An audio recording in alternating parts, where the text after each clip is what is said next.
The old alarm clock rattled on the nightstand, its hands pointing to 6 in the morning. 12-year-old Tommy Wilson reached over and silenced it, before it could wake his mother in the next room. She needed her rest after working the late shift again at the flower shop. Tommy slipped out of bed, his feet finding the cold wooden floor in the dim light of dawn. Their small house sat at the edge of Pine Creek, a town so ordinary it rarely appeared on maps. Life here moved at the pace of the seasons, predictable, unchanging, and sometimes painfully slow for a boy who dreamed of something more. Tommy pulled on his favorite blue sweater, the one with patches at the elbows that his grandmother had sewn on last winter. It was getting too small, but clothes were something the Wilsons couldn't afford to replace often. He caught a glimpse of himself in the cracked mirror, a thin boy with serious eyes and hair that never seemed to lie flat no matter how much water he combed through it. "Morning. Mom," he whispered, poking his head into her bedroom. She stirred slightly, her face lined with exhaustion even in sleep. A small radio sat beside her bed, their most prized possession. Tommy's father had left it behind when he'd gone off to find work in the city 3 years ago. The postcards had stopped coming after 6 months. In the kitchen, Tommy made himself a simple breakfast of cereal with the last of the milk. While eating, he put on his father's old headphones and pressed play on the portable CD player he'd rescued from the thrift store trash bin and fixed himself. The rich sounds of piano music filled his ears. Beethoven's Moonlight Sonata, his favorite piece from the collection of classical CDs his father had given him before leaving. As the music played, Tommy's fingers moved unconsciously on the kitchen table, pressing invisible keys in perfect time with the melody. He'd never touched a real piano, but in his mind he knew exactly how it would feel. The resistance of the keys, the subtle difference between the black and white notes.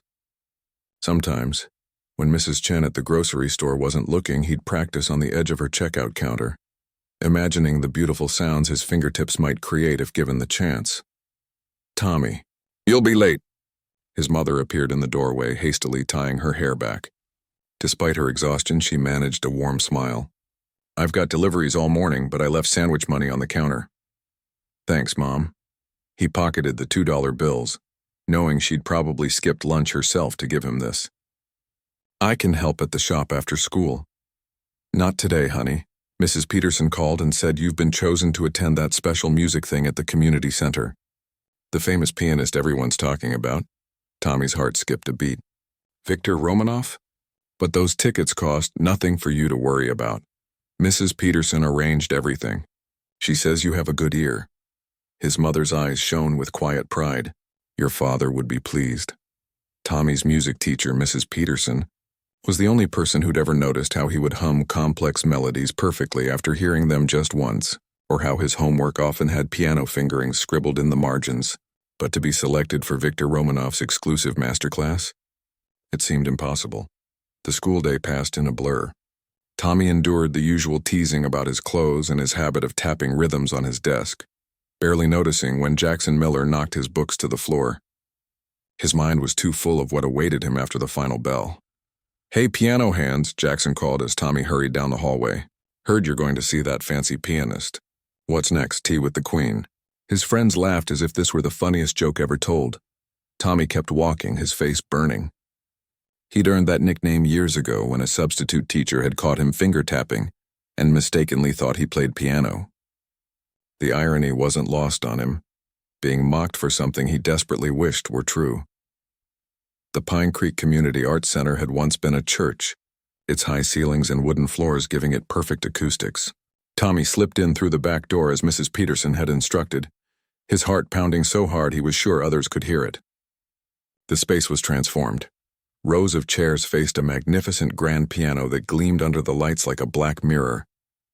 "Stand there at the back," Mrs. Peterson whispered when she spotted him. She looked nervous but excited. "Just observe and listen. Mr. Romanoff is very particular about his audience." Tommy nodded, finding a spot against the wall where he could see without being seen. The room filled quickly with well-dressed families and serious-looking kids clutching sheet music. He recognized some of them, children from the private academy on the other side of town, the ones whose parents drove luxury cars and took vacations to Europe. A hush fell over the crowd as a side door opened and Victor Romanoff strode in. He was tall and imposing, with sharp features and silver-streaked dark hair swept back from his forehead. He wore an expensive-looking suit and carried himself like someone used to commanding attention. Tommy had seen his face on the CDs he treasured, but in person, Romanoff seemed larger than life. "Welcome," Romanoff said, his voice carrying a slight accent that made even that simple word sound important. "Today we separate those with talent from those merely with ambition." His cold eyes surveyed the room. "Who will begin?" One by one, young pianists approached the instrument. Some played with technical precision, others with obvious nervousness. Romanoff watched with an expression that grew increasingly disappointed. He interrupted frequently with sharp critiques. No, you play like a machine. Where is the feeling?" He snapped at a girl who had performed a complex piece flawlessly. She returned to her seat near tears. "Your posture is atrocious. How do you expect to control dynamics when you hunch like a question mark?" He told a boy who'd been playing for nearly 10 years, according to the whispers around Tommy. As the afternoon wore on, Romanoff's mood darkened further. Tommy found himself both terrified and fascinated. Despite the famous pianist's harshness, Tommy could hear what was missing in each performance, that elusive quality that made music come alive. In his mind, he could feel how the pieces should sound, the subtle ebbs and flows that transformed notes on a page into stories without words. A particularly nervous boy approached the piano next. He was from Tommy's school but several grades ahead, the son of the bank manager known for winning local competitions.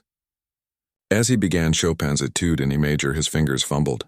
Once, twice, 3 times he restarted as Romanoff's expression grew stonier. "Enough," Romanoff finally interrupted, slamming his hand down on the piano lid.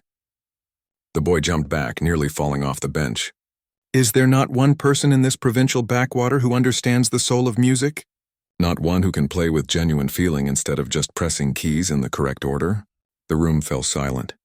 Parents shifted uncomfortably while students stared at the floor. Romanoff began pacing, his frustration filling the room like a storm cloud. Suddenly he stopped. His gaze had found Tommy, half hidden in the shadows at the back, unconsciously swaying to the echo of music only he could still hear. "You," Romanoff pointed directly at him. "The boy in the patched sweater who thinks he can hide from me." Tommy froze. Every head in the room turned to stare at him. "Come forward," Romanoff commanded, "since you appear so moved by the music. Perhaps you would like to show these pampered students how it should be done." Laughter rippled through the audience. Tommy felt his face grow hot as he recognized the mockery in Romanoff's tone. This wasn't an invitation, it was a joke at his expense. Mrs. Peterson half rose from her seat, concern written across her face. But before she could intervene, Tommy found himself moving forward as if pulled by an invisible thread. Something in Romanoff's challenge had awakened a quiet determination he hadn't known he possessed. The walk to the piano felt endless. Tommy was acutely aware of his worn sneakers, his too small sweater, the snickers from the audience. He had never sat at a piano before, never felt the smooth coolness of real ivory under his fingers, never had a proper lesson. Yet as he approached the magnificent instrument that had intimidated students with years of training, a strange calm began to settle over him. For as long as he could remember, music had been his private sanctuary, his secret language. Perhaps it was time to find out if what existed so vividly in his imagination could translate into reality. Romanoff's smirk widened as Tommy reached the piano bench.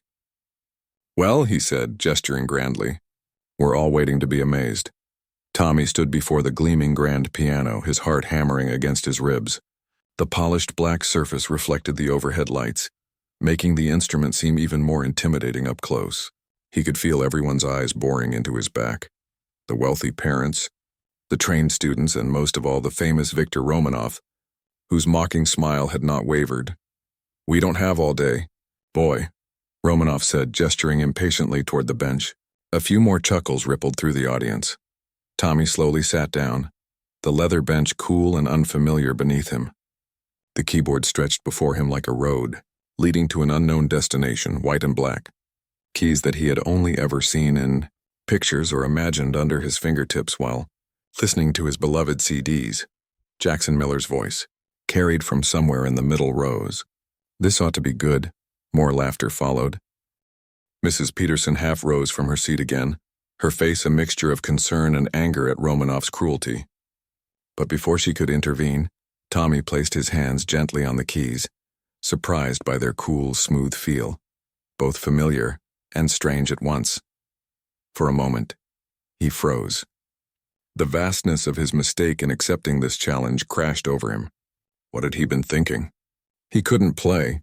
He had never played. This wasn't like tapping on a tabletop or pressing imaginary keys.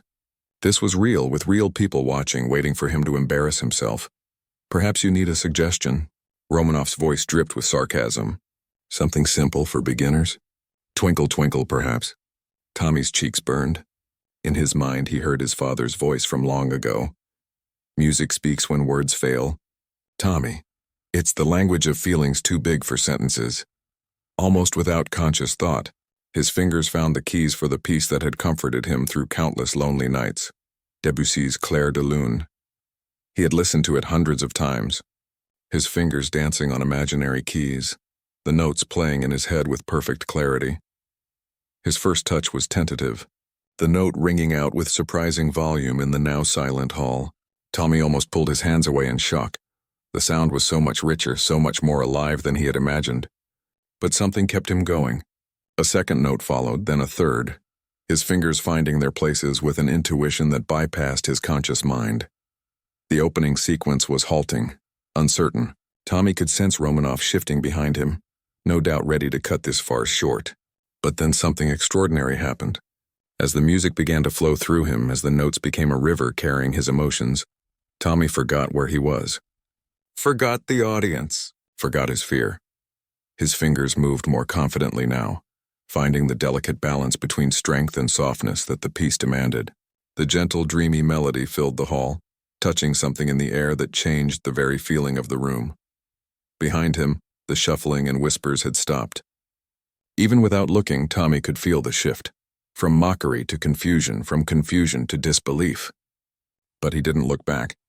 He couldn't. The music had him now.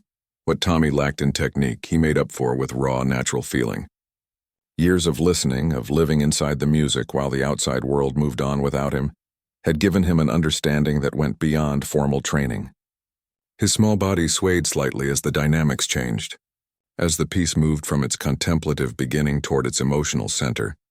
When he reached the crescendo, his hands stretched to their limits to reach the notes, his face a picture of complete absorption.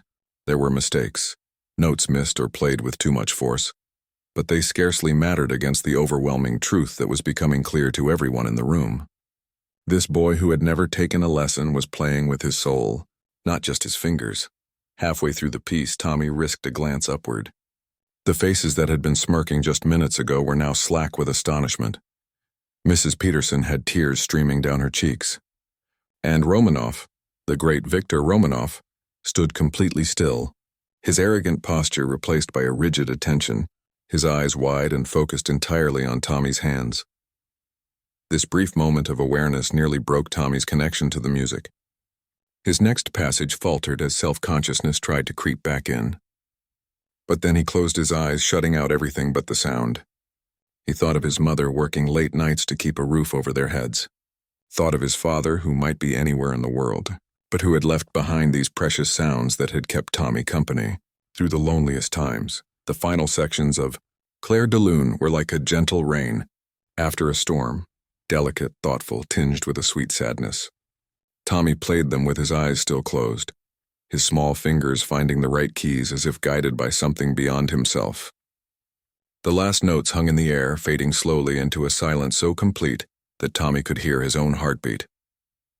For several seconds, no one moved. No one spoke. Tommy slowly opened his eyes and lifted his hands from the keys, suddenly aware again of where he was and what had just happened. He felt oddly empty, as if something had passed through him and left him hollow. Then a single person began to applaud. Tommy turned to see it was Victor Romanov himself. The famous pianist's face had transformed completely. Gone was the mocking smile, the cold disdain. In its place was something Tommy couldn't quite name, a mixture of wonder, confusion, and perhaps a touch of shame. Others joined in, the applause building until it filled the hall, louder even than the music had been. People were standing. Mrs. Peterson was openly crying now, clapping so hard her hands must have hurt. Even Jackson Miller looked stunned, his usual sneer replaced by open-mouthed disbelief. How? It was Romanoff who spoke, his voice barely audible over the applause. He stepped forward, looking from Tommy to the piano and back again, as if searching for some trick, some explanation. How is this possible? You've never played before? Tommy shook his head, suddenly finding it hard to speak. Just in my head, sir, he finally managed. I listen to the CD every night. Romanoff circled the piano, his movements those of a man trying to make sense of the impossible. No lessons? No teacher? No, sir. We can't. Tommy swallowed, not wanting to mention money. There's no piano where I live. The crowd had quieted, straining to hear this exchange. Romanoff stared at Tommy's hands as if they held some secret code he was desperate to decipher. Tommy resisted the urge to hide them in his pockets. Play something else, Romanoff demanded, but his tone had changed completely. There was no mockery now, only intense curiosity. Tommy thought for a moment, then began the opening notes of Beethoven's Moonlight Sonata, his father's favorite, the piece he knew best of all. Again, his lack of training showed in occasional hesitations or misplaced emphasis, but the raw emotion of his playing transcended these technical imperfections. Mrs. Peterson had made her way to the front now. Tommy has an exceptional ear, she told Romanoff quietly. I've noticed it in class, but I had no idea. None of us had any idea. Romanoff nodded slowly, watching Tommy's fingers with the focus of a scientist observing a rare phenomenon. When the boy finished the first movement of the sonata, Romanoff held up his hand. Enough, he said, but gently this time. I have seen enough.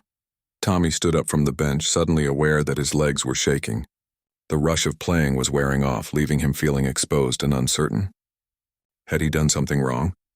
Was the famous pianist angry that a boy with no training could play his beloved classical pieces? Romanoff turned to address the still stunned audience. This master class is concluded, he announced. I must speak with this young man and his family. His eyes found Mrs. Peterson. You are his teacher? His music appreciation teacher at school, she clarified. Tommy's mother works at the flower shop on Main Street. She couldn't be here today. Call her, Romanoff said with an authority that brooked no argument. Tell her to come immediately. He turned back to Tommy, studying him with an intensity that made the boy want to disappear into the floor. What just happened here, Romanoff said, his accent thickening with emotion, is something I have only read about. A natural gift so rare that most musicians go their entire lives without encountering it. He shook his head slowly, and I nearly missed it because of my own arrogance. As the audience began to disperse in a buzz of excited whispers, Tommy remained rooted to the spot, unable to fully comprehend what was happening. A natural gift, him? The boy who wore patched clothes and got C's in math? It didn't seem possible. But the keys beneath his fingers had felt so right, like coming home to a place he'd never actually been. Come, Romanoff said, placing a hand on Tommy's shoulder. We have much to discuss about your future, and Tommy, still dazed from the most extraordinary 30 minutes of his young life, followed the famous pianist toward a future that had suddenly, unexpectedly, opened wide before him. Victor Romanoff led Tommy through a side door into a small room behind the stage. It was simply furnished with a worn sofa, 2 armchairs, and a coffee table still bearing the rings from countless cups placed without coasters.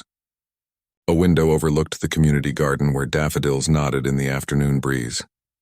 Sit, Romanoff said, gesturing to one of the armchairs. His commanding presence filled the modest room as he paced back and forth, occasionally stopping to study Tommy as if he were a puzzle missing a piece. Tommy perched on the edge of the armchair, his feet barely touching the floor. The enormity of what had just happened was slowly sinking in. He had played the piano, really played it in front of a room full of people, in front of Victor Romanoff himself. And somehow, impossibly, they had liked it. Mrs. Peterson slipped into the room, slightly breathless. I called the flower shop. Tommy's mother is closing up early. She'll be here in 15 minutes. She gave Tommy an encouraging smile before taking a seat on the sofa. How long have you been playing in secret, boy? Romanoff finally asked, breaking the silence. Who has been teaching you? Tommy twisted his hands in his lap. I've never played before today, sir. Not on a real piano. Romanoff made a dismissive gesture. Impossible. What you just did? It was not perfect, no, but to play Debussy and Beethoven without training. He shook his head firmly. Someone has shown you. My dad used to tune pianos, Tommy said softly. Before he left, he gave me his classical music collection and told me to listen carefully. That music was more than just nice sounds. He said it was like a language that told stories without words. Mrs. Peterson leaned forward. Tommy has always shown an unusual sensitivity to music in class. He can identify pieces after hearing just a few notes, and he remembers everything, but I had no idea he could play like that. Because I couldn't, Tommy insisted, looking from one adult to the other. In my head, I could hear how it should sound, and my fingers would move along with the music on whatever was in front of me. The table, my desk at school, the counter at the grocery store. He looked down at his hands, small and unremarkable. Today was the first time I ever touched a real piano. Romanoff stopped his pacing and sank into the chair opposite Tommy. He leaned forward, elbows on knees, and fixed the boy with an intense gaze. Play air piano for me, now, as if you are hearing music. Tommy hesitated, then lifted his hands and began moving his fingers in the familiar patterns of Bach's Prelude in C major. Though no sound emerged, his timing was evident in the rhythm of his movements, his expression changing with the implied dynamics of the piece. Romanoff watched, fascination overtaking skepticism on his face. You have perfect pitch, he said quietly, and a form of musical memory so precise it has created physical memory in your hands without ever touching the instrument. He sat back, a look of wonder replacing his usual stern expression. In 40 years of teaching, I have never seen this. Read about it, yes. There are cases in musical history. Rare cases. A knock at the door interrupted them. Mrs. Peterson opened it to reveal a slender woman in a faded floral apron, her hair hastily pulled back in a ponytail, worry etched across her face. Tommy, are you all right? Mrs. Peterson said it was urgent. She stopped short when she noticed Romanoff, recognition dawning in her eyes. Tommy jumped up. Mom, I played the piano. Mr. Romanoff asked me to play as a joke, but then he played Debussy and Beethoven. Romanoff interrupted, standing to greet Tommy's mother. Without ever having had a lesson, without ever having touched a piano before, do you understand what I am saying, Mrs. Wilson? Your son has a gift so extraordinary, it defies conventional explanation. Tommy's mother looked from the famous pianist to her son, confusion and disbelief washing over her tired face. There must be some mistake. We don't have a piano. We've never had enough money for... That's what makes it even more remarkable, Mrs. Peterson cut in gently. Tommy has been learning by listening and watching. His father's music collection, Richard's old CDs. Tommy's mother sank onto the sofa, her legs seemingly unable to hold her any longer. He listens to them every night. Has for years. But to play like that just from listening? Mom, Tommy said quietly, moving to sit beside her. Remember how Dad used to place my hands on his and move them like they were playing? And how he'd tap rhythms on my back while the music played? I think he was teaching me in his own way. A tear slid down his mother's cheek. He always said you had his ear. I thought he just meant you liked music. Romanoff cleared his throat. He seemed almost uncomfortable witnessing this family moment, but his professional interests clearly outweighed his discomfort. Mrs. Wilson, your son has what we call natural facility, an innate understanding of the instrument that most students spend years trying to develop. Combined with his auditory memory and perfect pitch, he spread his hands wide. It is a rare combination of gifts. What does this mean? Tommy's mother asked, her arm instinctively going around her son's shoulders. Why did you need to see me? Romanoff straightened his already immaculate suit jacket. Because decisions must be made. Your son requires proper training immediately. His technique is non-existent, his posture atrocious, his fingering entirely self-invented. Yet the musicality? He paused, searching for words. The soul of his playing shows a depth of understanding that cannot be taught. Mrs. Peterson nodded eagerly. The Foundation for the Arts has a scholarship program. We could apply. No, Romanoff interrupted firmly. Too slow. Too limited. He turned to face Tommy's mother directly. I would like to teach him myself. The room fell silent. Tommy felt his heart skip a beat. You? His mother finally managed. But you live in New York, yes? And Vienna part of the year. Romanoff waved his hand as if these were minor details. There are arrangements that can be made. Conservatory preparatory programs, special mentorships. But first he needs a piano at home. Daily access is essential. Tommy's mother's face fell. Mr. Romanoff, I appreciate your interest, but we can barely afford rent. A piano, even a used one. Romanoff considered this for a moment, then nodded decisively. The Yamaha in the hall is owned by the Arts Foundation. It needs a home while the center undergoes renovations next month. I will arrange for it to be temporarily housed with you. Mrs. Peterson gasped. Victor, that's a $30,000 instrument, which will collect dust in storage otherwise, Romanoff countered. Better it should serve this boy's talent. He turned back to Tommy's mother. As for lessons, I will speak with my foundation. We fund promising musicians. Usually they are much older, with years of training, but exceptions must be made for exceptional cases. Tommy could hardly believe what he was hearing. A piano in their home? Lessons from Victor Romanoff. It seemed as impossible as his ability to play had seemed just hours ago. Why? His mother asked suddenly, her protective instinct clearly triggered by this too-good-to-be-true offer. Why would you do this for us? Romanoff's expression softened slightly, revealing a glimpse of the man behind the formidable reputation. Because 30 years ago I was discovered playing on a makeshift keyboard drawn on paper. Not quite the same circumstances, but similar enough that I recognized the hunger in your son's eyes. He paused. And because I nearly missed this talent today, my arrogance, my prejudice about his appearance almost cost the world something valuable. He turned to Tommy, his gaze direct and serious. You understand this will not be easy? That I will demand more of you than you can imagine? That there will be days you will wish to quit? Tommy nodded solemnly. Yes, sir. You cannot learn by instinct alone anymore. There will be scales, theory, history, technique, countless hours of repetitive practice. Again, Tommy nodded. I want to learn everything. Romanoff's stern expression didn't change, but something in his eyes did. Good, we begin tomorrow. 9 o'clock sharp. After finalizing arrangements, Mrs. Peterson offered to drive Tommy and his mother home. As they were leaving, Romanoff called out, Boy, one more question. Tommy turned back. When you play, where do you go in your mind? Tommy thought for a moment. It's like being inside the music, sir. Like I can feel what the composer was trying to say. Even without words, it makes the rest of the world quiet down. For the first time, a genuine smile transformed Romanoff's severe face. That, he said quietly, is why I will teach you. Because you already understand what cannot be taught. He nodded once as if confirming something to himself. Tomorrow, 9 o'clock. As they walked to Mrs. Peterson's car, Tommy felt as if he were floating a few inches above the ground. His mother kept looking at him with an expression of wonder, as if seeing him for the first time. Your father would be so proud, she whispered, squeezing his hand. Tommy squeezed back, thinking of the piano that would soon be in their small living room, and the door that had unexpectedly opened in his life. He couldn't find the words to express the feeling swelling in his chest, a mixture of excitement, fear, and something like coming home after a very long journey. But that was okay. Sometimes, as his father had taught him, the most important things couldn't be said in words at all. Sometimes you needed music to speak the truth. The delivery truck pulled up in front of the Wilsons' small house at exactly 8 o'clock the next morning. Tommy had been awake since 5, too excited to sleep. He watched from the window as 4 men carefully unloaded the gleaming black Yamaha grand piano that had so recently been the centerpiece of the Arts Center.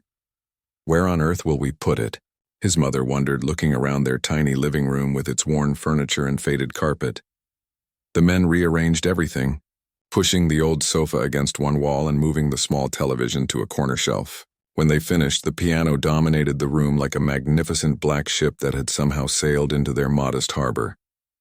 It's beautiful, Tommy whispered, afraid to touch it again without permission.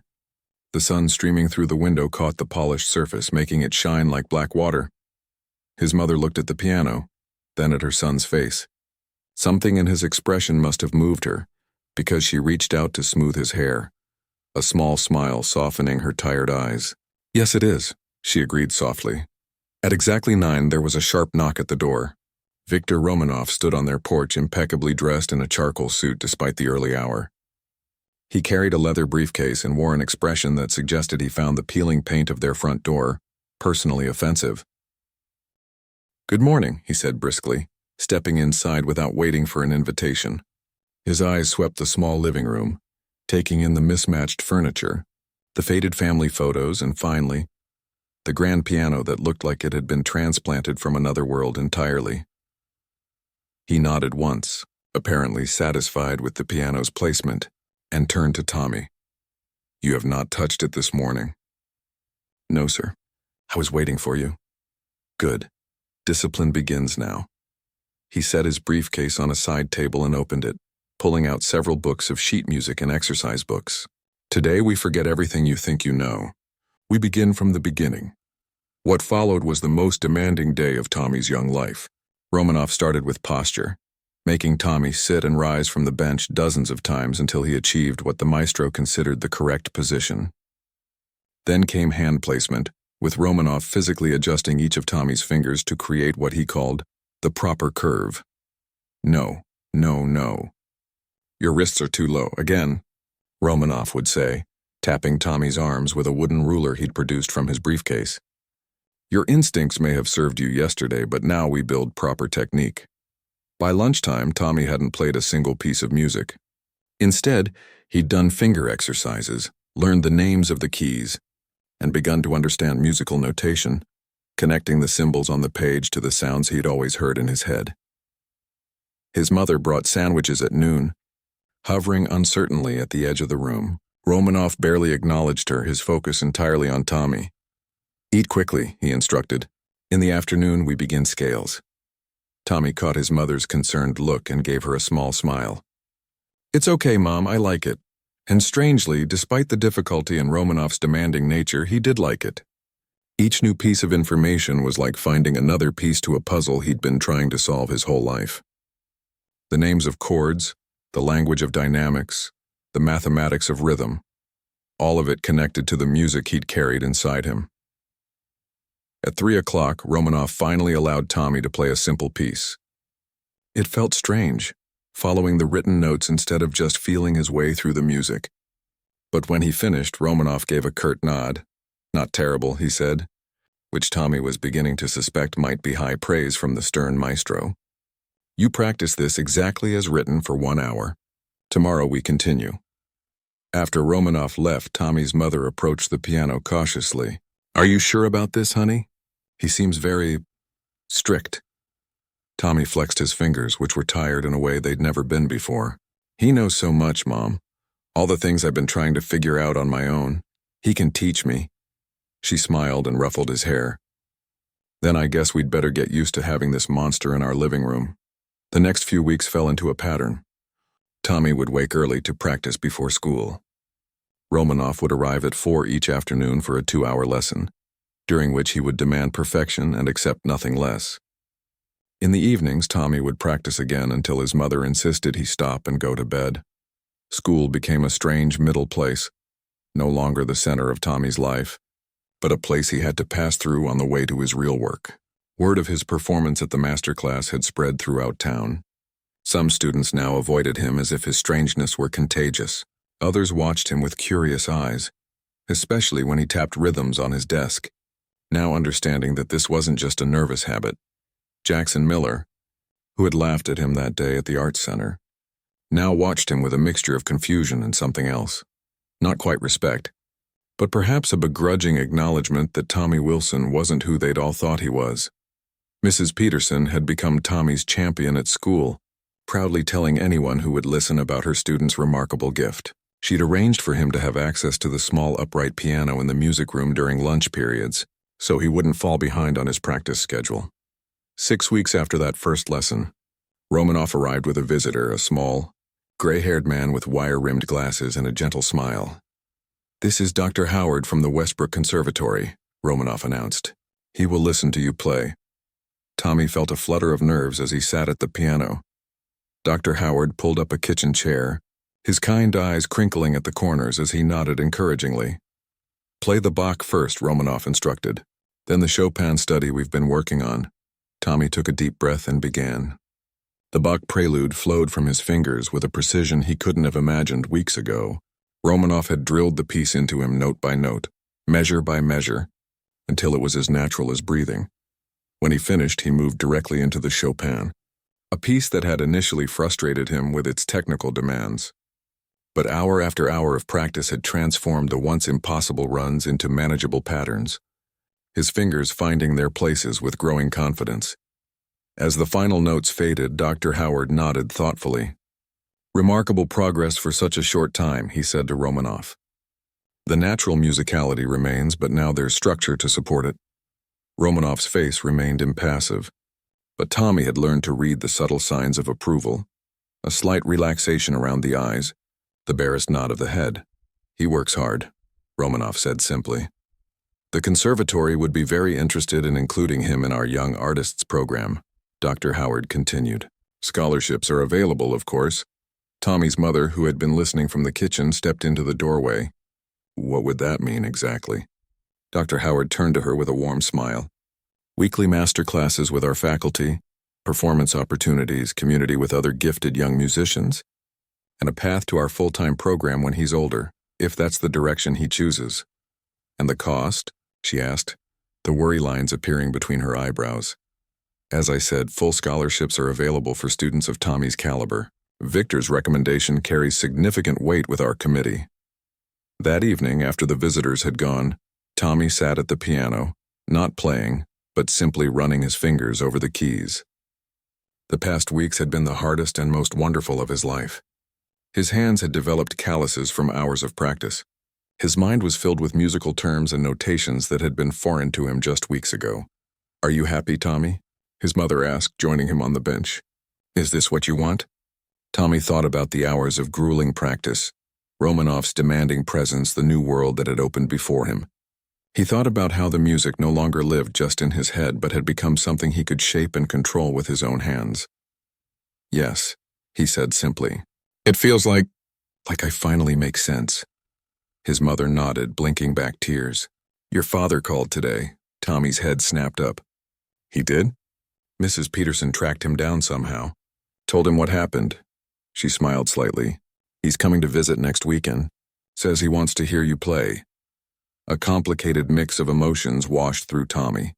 Excitement, nervousness, a touch of anger that had been simmering for years, and beneath it all a flicker of hope. "Will you play something for me now?" his mother asked. "Not your practice pieces. Something you want to play." Tommy thought for a moment, then placed his hands on the keys. He began to play Debussy's Clair de Lune, the piece that had changed everything. But this time, his playing had both the raw emotion of that first performance and the technical understanding he'd gained in the weeks since. As he played the final gentle notes, he realized something important. The music had always been inside him, waiting. And now, thanks to a cruel joke that had backfired in the most wonderful way, he finally had the tools to let it out into the world. Saturday morning dawned clear and bright, sunlight streaming through the living room windows and making the grand piano glow. Tommy had been up since 5 practicing, then stopping, then practicing again. His stomach felt like it was tied in knots. He might not come, he told his mother as she made pancakes in the kitchen. He tried to keep his voice casual as if it didn't matter either way. His mother turned from the stove, spatula in hand. The circles under her eyes were darker than usual. She'd picked up extra shifts at the flower shop to make sure there would be enough food in the house if his father did come. "He'll come," she said quietly. He promised. Tommy nodded and returned to the piano, playing scales to calm his nerves. His father had walked out 3 years ago, saying he needed to find work in the city. The postcards had come regularly at first, then less often, then stopped altogether. Tommy had learned to stop watching for the mailman. At 10 o'clock, there was a knock at the door. Tommy's fingers froze on the keys. His mother wiped her hands on a dish towel and went to answer. The man who stepped into their living room was both familiar and strange. Richard Wilson was thinner than Tommy remembered, with new lines around his eyes and gray at his temples. He wore a button-down shirt that looked freshly ironed and carried a small duffel bag. "Hello, Tommy," he said, his voice exactly as Tommy remembered it. Tommy swallowed hard. "Hi, Dad." An awkward silence fell. His father's eyes moved to the piano, widening in surprise. "That's quite an instrument. It's on loan," Tommy's mother explained stiffly. "From the Arts Foundation." His father nodded, still staring at the piano. "Mrs. Peterson called me. Said you've been taking lessons from Victor Romanoff himself." He gave a low whistle. That's something, son. Tommy has a gift, his mother said, a protective edge in her voice. He's been accepted into the Westbrook Conservatory's Young Artist program.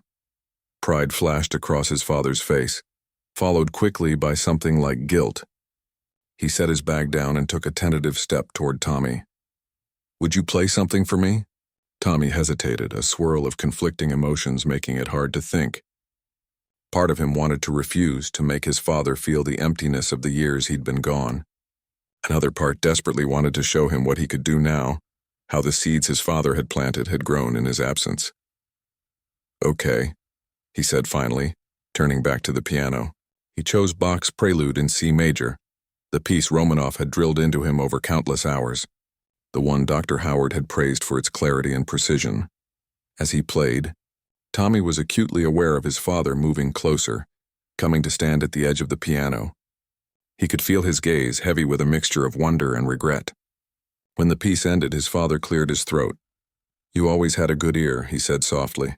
I used to put your little hands on mine, remember? While I played those old records. Tommy nodded, not trusting himself to speak. I should have been here, his father continued, his voice rough with emotion. Should have seen how your talent was growing. Why weren't you? Tommy asked, the question escaping before he could stop it. His father looked down, shame evident in his posture. I thought I was doing the right thing, going where the work was, sending money back when I could. He glanced at Tommy's mother, who stood with arms crossed in the kitchen doorway. But I stayed away too long, made excuses, and then it seemed too late to come back. Mrs. Peterson said you used to tune pianos, Tommy said, changing the subject slightly. You never told me that. A small smile touched his father's lips. For the music stores downtown before they closed. Not much call for piano tuners these days. He ran a hand along the gleaming curve of the Yamaha. This is a beautiful instrument. Probably needs tuning after the move, though. Can you still do it? Tommy asked. His father nodded. Some things you never forget. Later that afternoon, Victor Romanoff arrived for Tommy's regular lesson. He raised an eyebrow at the sight of Tommy's father, who was in the process of making minute adjustments to the piano's tuning. Mr. Wilson, I presume, Romanoff said coolly. Your son has considerable talent. So I've heard, Tommy's father replied, standing and wiping his hands on a cloth. I was just tuning the instrument. The middle register was a little flat after the move. Romanoff's expression shifted slightly. You are a technician? Used to be, before the economy changed. Romanoff studied him for a moment, then turned to Tommy. We will continue work on the Chopin today. I have brought the second movement as well. The lesson proceeded as normal, with Romanoff demanding perfection and Tommy striving to deliver it. But there was a new energy in the room, his father watching from the corner, occasionally nodding at a well-played passage or wincing at the harder corrections. When the lesson ended, Romanoff packed his materials methodically as always. But at the door he paused. Mr. Wilson, there is a shortage of qualified piano technicians at the conservatory. Several instruments require regular maintenance. He handed Tommy's father a business card. Call this number if you are interested in work. After Romanoff left, Tommy's father stared at the card in his hand. Did that just happen? Tommy's mother, who had been quietly observing, spoke up. Are you interested? A complex series of emotions crossed his father's face. Hope, uncertainty, caution. It would mean staying nearby, he said carefully, glancing at Tommy. That would be okay, Tommy said, surprising himself with how much he meant it. The anger he'd carried hadn't disappeared, but something else had grown alongside it. An understanding, perhaps, that people could make mistakes and still find their way back. 6 months passed in a blur of lessons, practice, and performances. Tommy progressed rapidly under Romanoff's strict tutelage, developing technical skills to match his natural musicality. His father had taken the job at the conservatory, renting a small apartment nearby and visiting regularly. The relationship was still healing, still fragile in places, but it was healing nonetheless. On a bright spring morning, Tommy found himself backstage at the Westbrook Conservatory's annual showcase. He was the youngest performer by several years, an exception made at Romanoff's insistence. His parents waited in the audience, his mother in a new dress bought specially for the occasion, his father nervously adjusting his tie. Not nervous, are you? Romanoff asked, appearing silently beside him in his trademark formal suit. A little, Tommy admitted. It's a big crowd, bigger than you think. There are representatives from the National Youth Orchestra here, and the Merriweather Fellowship Committee. Romanoff straightened Tommy's collar with unexpected gentleness, but none of that matters. When you sit at that piano, it is just you and the music, the same as when you played in your head all those years. Tommy nodded, taking a deep breath. You have come far in a short time, Romanoff continued, but you have not lost what made your playing special that first day. Do not forget that. When his name was called, Tommy walked onto the stage, the spotlight momentarily blinding him. The concert hall was much larger than the community center where he had first played, the audience a sea of indistinct faces. As he took his seat at the piano, a magnificent concert grand, he caught sight of his parents in the third row, his mother already dabbing at her eyes, his father sitting tall with unconcealed pride. He began with the Chopin piece he had perfected under Romanoff's guidance, his technique now polished and precise. For his second piece, he had chosen Debussy's Clair de Lune, a deliberate echo of that first, fateful performance. As he played the familiar opening notes, Tommy found himself thinking of the journey that had brought him here. From a boy who played piano in his mind, to a student at one of the country's most prestigious conservatory programs. From a cruel joke to a standing ovation, the music flowed from him with both the raw emotion of his first attempt and the technical mastery he had gained since. When the final delicate notes faded into silence, there was a moment of absolute stillness before the audience erupted in applause. Later, at the reception, Tommy stood awkwardly as people he didn't know praised his performance. Romanoff moved through the crowd with practiced ease, accepting compliments on his students' behalf and making introductions to important musical figures. You were amazing, a voice said behind him. Tommy turned to find Jackson Miller, his former tormentor from school, standing there with his parents. Thanks, Tommy replied, surprised. Jackson shuffled his feet. My mom's making me take piano lessons now, he admitted. It's harder than it looks. Tommy couldn't help but smile. Yeah, it is. Across the room, Romanoff caught his eye and gave him a rare, genuine smile, a far cry from the mocking one he had worn that day at the masterclass. In that moment, Tommy understood that this was just the beginning of his journey, not the end. There would be years of hard work ahead, challenges and setbacks alongside the triumphs. But he also knew that he had found his path, one that had been waiting for him all along, hidden in the music that had kept him company through lonely nights and difficult days.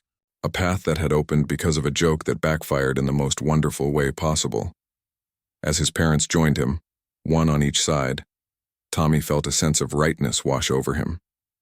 The future stretched before him, full of possibility and music. So much music waiting to be played.